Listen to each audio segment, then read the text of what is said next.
मक्का वो मुकद्दस जगह जहां पहुंचते ही गुनाह माफ हो जाते हैं। इस्लाम में मक्का की फजीलत क्या है? मक्का पहुंचने से सारे गुनाह माफ हो जाते हैं। जानिए हदीस की रोशनी में पूरा सच। अस्सलामु अलैकुम दोस्तों, आज की इस वीडियो में हम जानेंगे कि क्या वाकई मक्का मुकर्रमा पहुंचने से पहले इंसान के तमाम गुनाह माफ हो जाते हैं। इस्लाम में मक्का की क्या फजीलत है, हज और उमरा करने वालों के लिए अल्लाह ताला ने क्या क्या रहमत रखी है, और हदीस पाक में इस बारे में क्या वाकयात मिलता है। इस वीडियो में हम मक्का मुकर्रमा, काबा शरीफ, हज और उम्रा की बरकतों और उनके रूहानी असर के बारे में आसान तरीके के बारे में बात करेंगे। अगर वीडियो पसंद आए तो लाइक करें, शेयर करें और चैनल को सब्सक्राइब करना न भूलें। दोस्तों, दुनिया में एक ऐसी जगह है जहां जाने की तमन्ना हर मुसलमान अपने दिल में रखता है। एक ऐसी सरजमीन जिसे अल्लाह ताला ने पूरी दुनिया की सबसे मुकद्दस जगह बनाया। जी हाँ, हम बात कर रहे हैं मक्का मुकर्रमा की। अक्सर लोग कहते हैं कि जो इंसान मक्का पहुंच गया उसके सारे गुनाह माफ हो जाते हैं। लेकिन क्या यह बात बिल्कुल इसी तरह सही है? आज हम कुरान और हदीस की रोशनी में इस सवाल का जवाब जानेंगे। मक्का की फजीलत। मक्का मुकर्रमा वह शहर है जहां अल्लाह का घर, खाना ए काबा मौजूद है।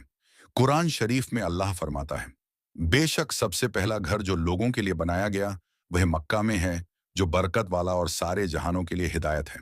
यही वह जगह है जहां हजरत इब्राहीम अलैहिस्सलाम और हजरत इस्माइल अलैहिस्सलाम ने काबा की तामीर की। हज और गुनाहों की माफी प्यारे नबी सल्लल्लाहु अलैहि वसल्लम ने फरमाया, जिसने अल्लाह के लिए हज किया और उसमें न कोई गुनाह की बात की और न कोई बुरा काम किया, तो वह ऐसा लौटता है जैसे आज ही उसकी माँ ने उसे जन्म दिया हो। इस हदीस से पता चलता है कि मकबूल हज इंसान के पिछले गुनाहों की माफी का जरिया बनता है। लेकिन इसका मतलब यह नहीं कि सिर्फ मक्का की सरजमीन पर कदम रखते ही बिना तौबा और बिना इबादत के सारे गुनाह अपने आप खत्म हो जाते हैं। उमरा की फजालत। रसूलुल्लाह ने फरमाया, एक उमरा दूसरे उमरे तक के बीच होने वाले गुनाहों का कफ्फारा बन जाता है और मकबूल हज का बदला जन्नत के सिवा कुछ नहीं।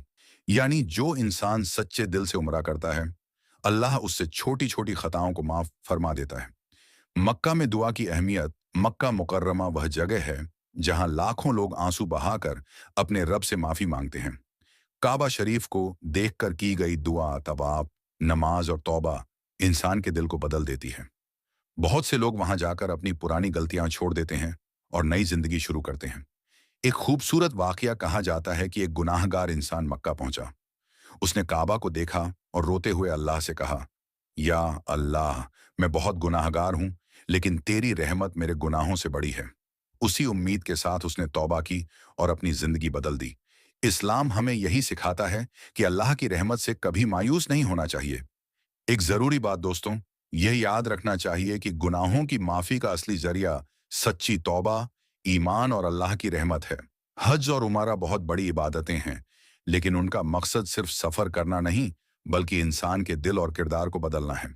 अगर कोई इंसान हज या उमरा करके वापस आकर फिर वही गुनाह करने लगे, तो उसे अपनी तौबा की फिक्र करनी चाहिए। तो दोस्तों, आज हमने जाना कि मक्का मुकर्रमा दुनिया की सबसे मुकद्दस जगह है और सच्चे दिल से किया गया हज और उमरा इंसान के गुनाहों की माफी का बहुत बड़ा जरिया है। अल्लाह ताला हम सबको अपने घर की हाजिरी नसीब फरमाए और हमारी तौबा को कबूल फरमाए।